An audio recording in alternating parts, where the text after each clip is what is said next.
Well, I just got back from the Home Depot. I had to run up there and get a new pressure switch for the well pump. It was cycling on and off, on and off, on and off, and the lights were flickering, and the water was going like a massage shower head, and it was driving me nuts. But before I went to the Home Depot, I figured I better get something out of the freezer for supper. So I found a package in there, a Ziploc bag from my buddy Dougie, that was labeled 1212 Farm.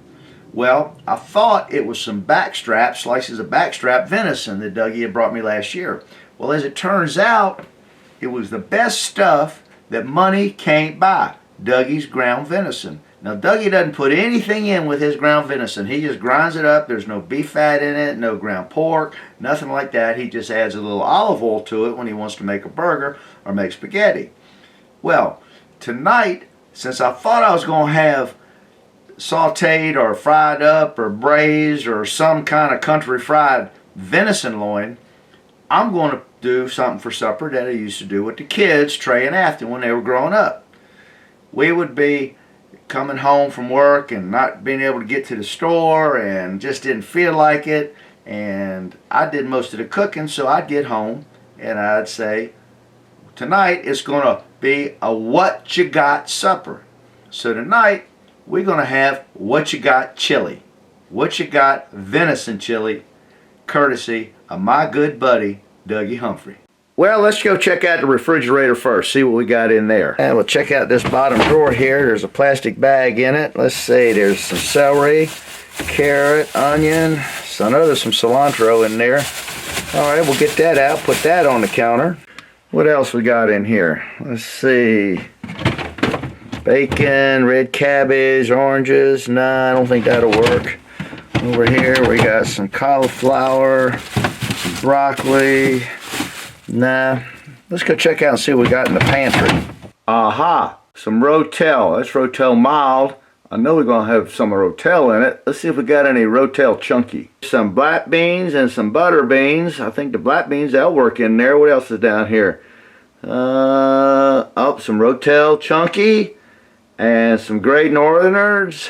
Let me see if I got any kidney beans anywhere. Daggone, I don't see any. You'd think a self-respecting redneck would have kidney beans on hand.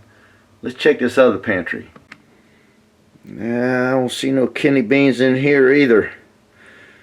Well, what's that? Texas chili. Oh, that's chili mix. I forgot I had that. Deborah gave me that last year. All right, well, shoot, you know we're going to have to throw some of that in there. Hunched tomato paste, vanilla pudding, chopped clams. Oh, there's some stewed tomatoes. Might have to try them if I don't have any diced tomatoes. More tomato sauce. I guess the stewed tomatoes it is. Well, I got everything assembled. I got some cumin and some chili powder and some olive oil and a jar of jalapenos. I found that in the refrigerator. I didn't have the kidney beans, but I do have some black beans and some Great Northerns. So we will be an equal opportunity bean chili here. And I got some Rotel, the stewed tomatoes, celery, cilantro, green onion, garlic, sweet Vidalia onion. And let's go get it ready. I'm going to chop up about 2/3 of an onion that I had left over from my salad last night. And maybe a couple stalks of celery. Don't have to chop it up too fine.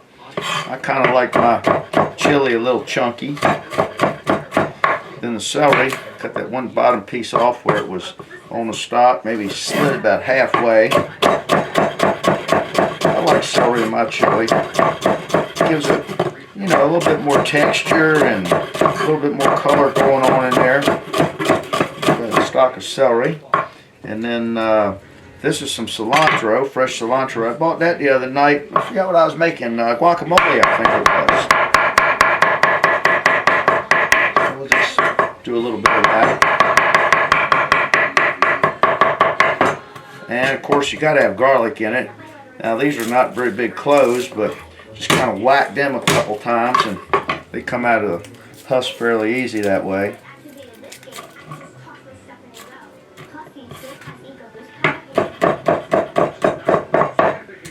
And what else here?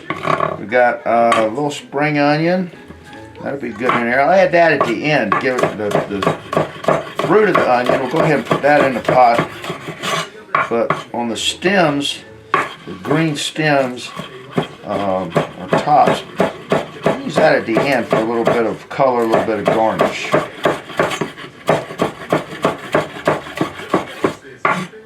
Get everything sectioned off here. I think I'm going to add a few of the leaves from the top of the celery stalk. Give it a little extra appearance there. Alright. We'll start the meat, get it browned in the olive oil, and then we'll throw the rest of this in. While the venison is browning, we're going to let that kind of brown a little bit on one side, flip it over, and then we're going to add the celery and the onions and the cilantro. Okay, we've added our onions. Now we're going to add our celery. Kind of toss that in there a little bit. Okay, we've added the cilantro. Toss that in a little bit. I decided not to use the Texas chili mix, but we're going to sprinkle in some chili powder. Probably about, let's start with about a teaspoon of it. Maybe that might be 2 teaspoons. And some cumin. That looks good. And we'll go with a little bit of garlic powder. Deborah, honey, this is good stuff. I know because I've had it before. But I decided I'm just going to save it till you can be here to share it with me. I think we'll lube it up just a little bit more with some more olive oil. That ought to do it. We're going to do the stewed tomatoes next, but they're a little bit big. They're cut a little bit big in the can. They're not petite diced. So I'm going to just stick my knife in the can while I kind of got them all corralled here and cut them a little bit like this, kind of dice them up. So they're not such big chunks when I add them to the rest of the pot there and all the other ingredients. There, that ought to do it. Okay, and in goes the stewed tomatoes. Just kind of toss them a little bit. There's a couple that didn't make it through the dicing process. Alright, starting to get a little color going on now. And next goes the Rotel Chunky. Now the Rotel's got diced green chilies, which are jalapenos. And that'll give it a little kick along with the chili powder. Now I decided that the chili was a little bit too meaty, a little bit too chunky, so I did find this can of tomato sauce in the pantry. Now it's a 25-ounce can, and that'll be way too much, so I think we're going to use maybe a third of this can. Now I scooped out 2 half cups. That makes a cup, right? And when I went to school. And I'm going to add it in here. That was about a third. I'm going to get a spatula and get the rest of it out of here. I don't like to waste anything. But the rest of it that I don't use, I just put in a Ziploc bag and put it in the freezer. Save it for another recipe. Next goes the black beans. And then the Great Northerns. Oh, there they go. Okay. Now we're going to toss those in there.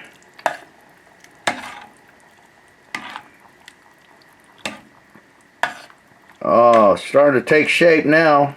A lot of nice color in there, isn't it, in that pot? Alright, we're just going to let it all kind of simmer. And everybody in there marry up, have a good old Pungo Prairie party in the pot. Now some of y'all might have thought I was kidding about putting that leftover tomato sauce in a Ziploc bag. But I do this all the time with all sorts of things. You know, you can take that bag out of the freezer, put a little cold water on it, squeeze it up to the top just like one of your little kids' squeeze pops, cut off what you might need for your next recipe.